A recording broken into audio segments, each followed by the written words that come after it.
Hello everyone, अगर आप channel पे नए हो तो प्लीज़ चैनल को सब्सक्राइब कर लो। साथ ही स्टोरीज़ को शेयर कर देना। स्टोरी के पिछले एपिसोड्स नहीं पढ़े तो मैंने लिंक डिस्क्रिप्शन बॉक्स में मेंशन किया है, वहाँ जाके आप कहानी के सभी एपिसोड्स पढ़ सकते हो। अभिमन्यु और तेजस दोनों तैयार होकर नीचे आ जाते हैं। अभिमन्यु ने ब्लैक कलर का 3 पीस सूट पहना था, जिसमें वो बहुत ही हैंडसम लग रहा था। उस पर से उसकी काली गहरी आंखें उसे और भी ज़्यादा चार्मिंग बना रही थी। तेजस ने भी ब्लू कलर का 3 पीस सूट पहना था और वो भी काफ़ी हैंडसम लग रहा था। दोनों रीत और पूर्वी का इंतज़ार कर रहे थे। तभी सामने से रीत और पूर्वी बातें करते हुए आ रही थी। अभिमन्यु की नज़रें जब रीत पर जाती हैं तो वो उसी पर थम सी जाती है। रीत ने लेवेंडर कलर का फ्रॉक सूट पहना था, हाथों में मेटल की चूड़ियाँ, कानों में मैचिंग की ईयरिंग, चेहरे पर लाइट मेकअप, उसके कमर तक लंबे रेशमी बाल जिसे उसने आज खुला छोड़ा था। अभिमन्यु रीत को पहली बार खुले बालों में देख रहा था। वो आज बेहद हसीन लग रही थी। लेवेंडर कलर में उसकी खूबसूरती और भी ज़्यादा निखर के आ रही थी। पूर्वी ने भी स्काई ब्लू कलर का फ्रॉक सूट पहना था। उसने आज अपने बालों को खुला छोड़कर एक साइड कर रखा था। कान में मैचिंग ईयरिंग वो भी काफ़ी खूबसूरत लग रही थी। दोनों चलकर अभिमन्यु और तेजस के पास आती हैं। अभिमन्यु अभी भी रीत को देखने में खोया हुआ था। तेजस उसे हिलाकर बोलता है, चलना नहीं है। अभिमन्यु तुरंत अपने सेंस में आता है और बोलता है, हाँ चल। चारों बाहर आ जाते हैं। रीत और अभिमन्यु एक कार में बैठ जाते हैं। पूर्वी भी रीत के साथ बैठने के लिए जाने लगती है तो तेजस उसका हाथ पकड़कर उसे अपनी कार के पास लेकर आता है और बोलता है, तुम मेरे साथ चलो। पूर्वी, ये क्या तरीका है सर? आपने मुझे रीत के साथ बैठने क्यों नहीं दिया और मैं आपके साथ क्यों जाऊं? तेजस, तुम्हें कबाब में हड्डी बनने का शौक है। पूर्वी, क्या मतलब है आपका? क्या बोल रहे हैं आप? साफ साफ बोलिए ना। तेजस अपने सर पर हाथ रखकर बोलता है, मेरी बहन इतनी समझदार है, लेकिन उसने तुमसे दोस्ती कैसे कर ली? तुम्हारे पास तो दिमाग ही नहीं है। उसकी बात सुन पूर्वी गुस्से से उसे घूरने लगती है। तेजस, इतना घूरने की ज़रूरत नहीं है। मुझे पता है मैं काफ़ी हैंडसम हूँ। वो अपने बालों में हाथ फेरते हुए एटीट्यूड से बोलता है। पूर्वी, ओह हेलो मिस्टर तेजस रायचंद, आप ना बहुत ही गलत फहमी के शिकार हैं। आपको अपनी इस गलत फहमी को दूर करने की ज़रूरत है। एनीवे, मुझे आपकी बकवास सुनने में कोई इंटरेस्ट नहीं है। मैं जा रही हूँ रीत के पास। तेजस चिढ़ते हुए बोलता है, अरे यार, अभिमन्यु रीत से प्यार करता है और आज वो उसे प्रपोज करने वाला है। उसकी बात सुन पूर्वी खुश होते हुए बोलती है, क्या सच में? आप सच बोल रहे हैं सर? मैं बहुत खुश हूँ रीत और अभिमन्यु सर के लिए। तेजस मुस्कुराते हुए बोलता है, हाँ मैं भी बहुत खुश हूँ, लेकिन इसका मतलब ये नहीं है कि मैं तुमसे हंस हंस कर बात करूँ। पूर्वी, हाँ तो मुझे भी कोई शौक नहीं है आपसे हंस हंस कर बातें करने का।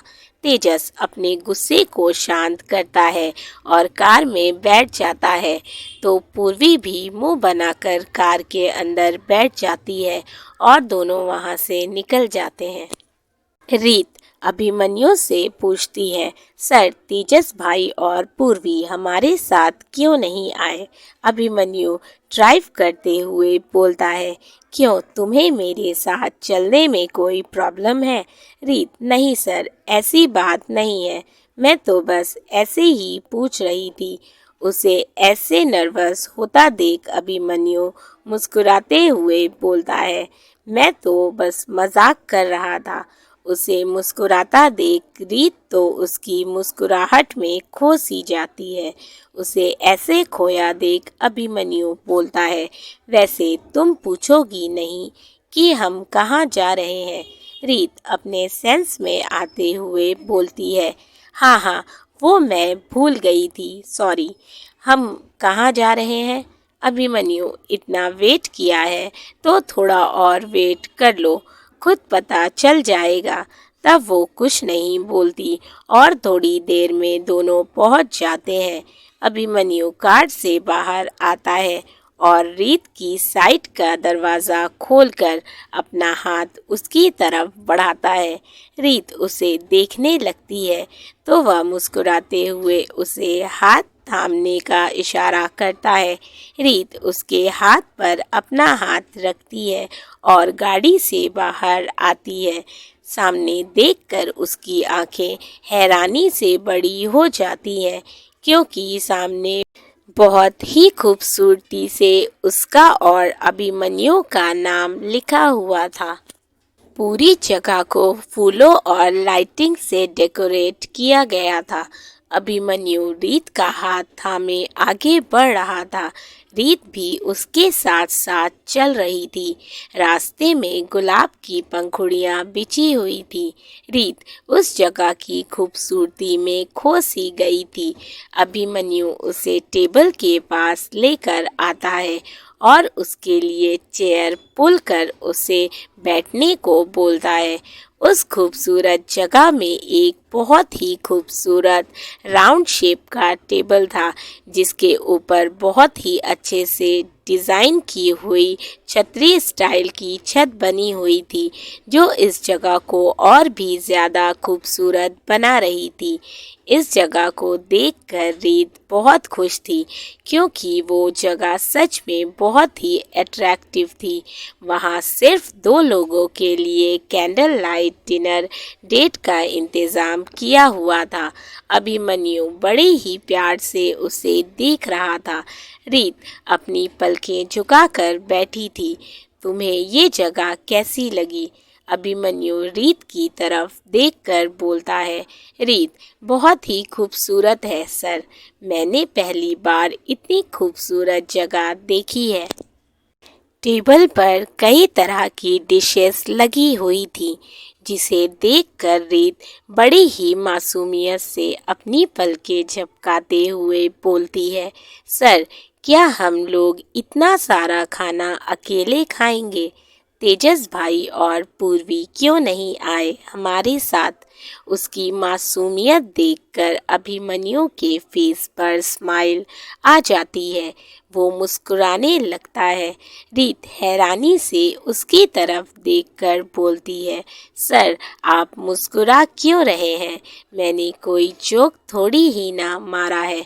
अभिमन्यु उसका हाथ पकड़कर उसे खड़ा करता है और उसकी आंखों में देखते हुए बड़े ही प्यार से बोलता है, रीत ये सब तुम्हारे लिए है। रीत हैरानी से उसकी तरफ देखकर बोलती है, मेरे लिए? अभिमन्यु अपनी पॉकेट से एक डायमंड रिंग निकालता है और घुटनों के बल बैठकर रीत की ओर देखते हुए इमोशन से कहता है, आई लव यू रीत। रीत ये सुनते ही हैरान हो जाती है। अभिमन्यु आगे बोलता है, मैं तुमसे बहुत प्यार करता हूँ रीत। मुझे पता ही नहीं चला कब तुम मेरी धड़कन बन गई, मेरे जीने की वजह बन गई। तुम जब मेरे साथ होती हो तो ऐसा लगता है जैसे सारी खुशियाँ मेरे पास आ गई हों, और जब तुम आसपास नहीं होती तो ऐसा लगता है जैसे मेरी सांसें अधूरी हो गई हों। ये देखकर रीत की आंखों में आंसू आ जाते हैं। उसके चेहरे पर खुशी साफ देखी जा सकती थी। उसे यकीन ही नहीं हो रहा था कि अभिमन्यु उसे प्रपोज कर रहा है, लेकिन वो अगले ही पल उदास हो जाती है और 2 कदम पीछे होकर बोलती है, ये सही नहीं है सर। वो दूसरी तरफ घूमकर बोलती है, मैं ये प्रपोज़ल एक्सेप्ट नहीं कर सकती, मैं आपके लायक नहीं हूँ। उसकी बात सुन अभिमन्यु गुस्से से उसे अपनी तरफ घुमाते हुए बोलता है, ये क्या बोल रही हो रीत? रीत, मैं सही कह रही हूँ सर, आपका और मेरा कोई मेल नहीं है। आप एक बिजनेसमैन हैं, पूरी दुनिया आपको जानती है। मैं तो एक मामूली सी अनाथ लड़की हूँ, मैं आपके काबिल नहीं हूँ। प्लीज़ सर, आप मुझे भूल जाइए। आप मुझसे अच्छी लड़की डिज़र्व करते हैं जो आपके स्टेटस की हो। उसकी बात सुन अभिमन्यु गुस्से से उसका बाजू पकड़कर अपने करीब करते हुए बोलता है, ये क्या बकवास कर रही हो तुम रीत? मैंने तुमसे प्यार किया है, तुम्हारी मासूमियत से, तुम्हारे उस दिल से प्यार किया है जिसमें सिर्फ अच्छाई और सच्चाई है, जो एक मासूम बच्चे की तरह है। मुझे फ़र्क नहीं पड़ता कि तुम अमीर हो या गरीब, मुझे फ़र्क नहीं पड़ता कि ये दुनिया, ये समाज क्या सोचता है। मुझे फ़र्क पड़ता है तो इस बात से कि तुम मेरे बारे में क्या सोचती हो, तुम मुझसे प्यार करती हो या नहीं, और तुम्हारी इन आँखों में मुझे अपने लिए बेशुमार मोहब्बत नज़र आती है। रीत अपनी भीगी पलकों से उसे देख रही थी। अभिमन्यु की आंखें भी नम हो जाती हैं। वो रीत के आंसू पोंछता है और उसे चेयर पर बैठाकर खुद उसके पैरों के पास बैठ जाता है। अभिमन्यु उसके दोनों हाथों को थामते हुए बोलता है, रीत, मेरी तरफ देखो, देखो मेरी आंखों में और बताओ, तुम्हें इन आँखों में अपने लिए क्या नज़र आ रहा है? रीत उसकी आँखों में देख रही थी, जिसमें उसके लिए बेशुमार प्यार और परवाह थी। अभिमन्यु, बताओ रीत, क्या दिख रहा है तुम्हें इन आँखों में? रीत धीमी आवाज़ में बोलती है, आपकी आँखों में मुझे अपने लिए खूब सारा प्यार और फिक्र नज़र आ रही है।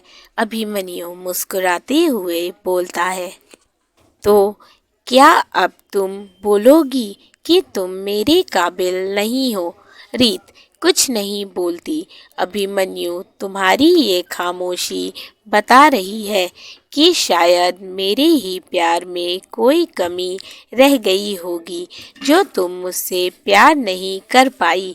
इतना बोलकर वो जैसे ही जाने के लिए मुड़ता है, रीत उसका हाथ पकड़ लेती है। अभिमन्यु हैरानी से उसकी तरफ देखता है। रीत एकदम से उसके गले लगकर रोने लगती है। अभिमन्यु उसे ऐसे रोता देख परेशान होते हुए बोलता है, क्या हुआ रीत, तुम रो क्यों रही हो? अगर तुम मुझसे प्यार नहीं करती तो कोई बात नहीं, मैं तुम्हें कभी फोर्स नहीं करूँगा कि तुम भी मुझसे प्यार करो। प्लीज़ चुप हो जाओ। वो उसका सिर सहलाते हुए बोलता है, मैं तुम्हारी आंखों में आंसू नहीं देख सकता, तुम्हारे आंसुओं से मुझे तकलीफ होती है। रीत पहले तुम बैठो यहाँ। वो उसे चेयर पर बैठाकर उसे पानी देते हुए बोलता है, लो पानी पियो पहले। रीत पानी पीती है। अभिमन्यु उसके आंसू पोंछकर बोलता है, अगर तुम मेरी वजह से रो रही हो तो मैं अपने कान पकड़कर सॉरी बोलता हूँ। रीत तुरंत उसके पास बैठकर उसके हाथ को अपने हाथ में लेते हुए बोलती है, सर ये आप क्या कर रहे हैं? आप सॉरी क्यों बोल रहे हैं? माफ़ी तो मुझे मांगनी चाहिए। मैंने आपका दिल दुखाया, आपको हर्ट किया है। सच तो ये है कि मैं भी आपसे बहुत प्यार करती हूँ, बस आपको बताने की कभी हिम्मत नहीं हो पाई, क्योंकि आप और मैं, हम दोनों में ज़मीन आसमान का फ़र्क है। अभिमन्यु, मैंने तुमसे कहा ना रीत, मुझे कोई फ़र्क नहीं पड़ता ऐसी बातों से। मुझे फ़र्क पड़ता है तो सिर्फ तुमसे। और अभी तुमने मुझसे कहा कि तुम भी मुझसे प्यार करती हो। वो रीत को खड़ा करता है और खुद घुटनों के बल बैठकर रिंग आगे करते हुए बोलता है, तो क्या अब तुम मेरे प्यार को एक्सेप्ट करोगी? रीत नम आंखों से हाँ में अपनी गर्दन हिला देती है। अभिमन्यु उसकी फिंगर में डायमंड रिंग पहना देता है। दोनों पर ढेर सारी गुलाब की पंखुड़ियाँ गिरने लगती हैं। रीत बहुत खुश थी। उसके लिए ये सब किसी सपने से कम नहीं था। वो अभिमन्यु के गले लगकर बोलती है, सर आपने ये सब मेरे लिए किया। अभिमन्यु उसे अपनी बाहों में भरते हुए बोलता है, हाँ ये सब मैंने अपनी जान के लिए किया। जान सुनकर रीत अपना चेहरा ऊपर कर उसे देखने लगती है। अभिमन्यु मुस्कुराते हुए बोलता है, क्या हुआ, तुम मुझे ऐसे क्यों देख रही हो? अब जान को जान ना कहूँ तो क्या कहूँ? रीत शर्माते हुए अपनी पलकें झुका लेती है। अभिमन्यु शरारत से उसके कान के पास आकर बोलता है, अगर तुम ऐसे ही शर्माओगी तो मैं डिनर की जगह तुम्हें ही खा जाऊंगा। उसकी बात सुन रीत अपनी आंखें टिमटिमाते हुए हैरानी से उसे देखती है, तो अभिमन्यु मुस्कुरा रहा था। रीत के चेहरे पर शर्म की लाली छा जाती है। वो उससे अलग होती है और जाकर टेबल के पास बैठ जाती है। अभिमन्यु भी मुस्कुराते हुए आकर बैठ जाता है। दोनों साथ में डिनर करते हैं। डिनर करने के बाद अभिमन्यु रीत का हाथ थामकर उसे अपने करीब करता है और डांस के लिए उससे पूछता है। रीत हाँ में गर्दन हिलाती है। रीत के दोनों हाथ उसके कंधे पर थे और अभिमन्यु के दोनों हाथ रीत की कमर पर। दोनों एक दूसरे की आंखों में खोए हुए डांस कर रहे थे। बैकग्राउंड में बहुत ही रोमांटिक सा सॉन्ग प्ले हो रहा था। तुमको पाया है तो जैसे खोया हूँ, कहना चाहूँ भी तो तुमसे क्या कहूँ।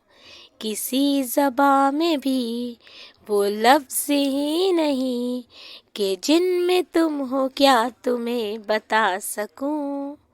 मैं अगर कहूँ तुम सा हंसी कायनात में नहीं है कहीं। तारीफ ये भी तो सच है कुछ भी नहीं। अभिमन्यु बड़े ही प्यार से रीत की कमर में हाथ डाले उसे घुमाते हुए डांस कर रहा था।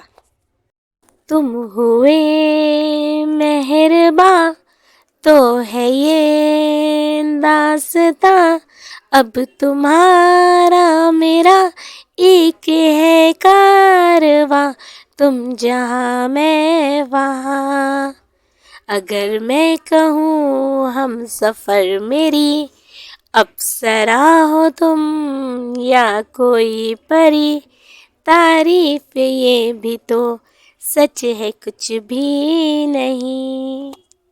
दोनों एक दूसरे की आंखों में खोए हुए थे, जिनमें एक दूसरे के लिए बेशुमार मोहब्बत थी।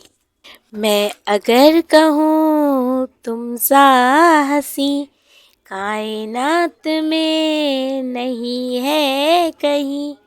तारीफ ये भी तो सच है कुछ भी नहीं। तो मैंने कोशिश की थी गाना गाने की, बट मेरा गला उतना सुरीला नहीं है, सो आप लोग गाने को खुद ही गुनगुना लीजिएगा। अगर आप लोगों को मेरी स्टोरी अच्छी लगती है तो प्लीज़ स्टोरी को शेयर कर दिया करें, वीडियो को लाइक ज़रूर करिएगा, चैनल पे नए हैं तो चैनल को सब्सक्राइब कर लीजिएगा, अपने प्यारे प्यारे कमेंट्स मुझे ज़रूर करिएगा, साथ ही अपना प्यार इसी तरह से बनाए रखिए। Thank you for watching and keep supporting, love you all, bye bye.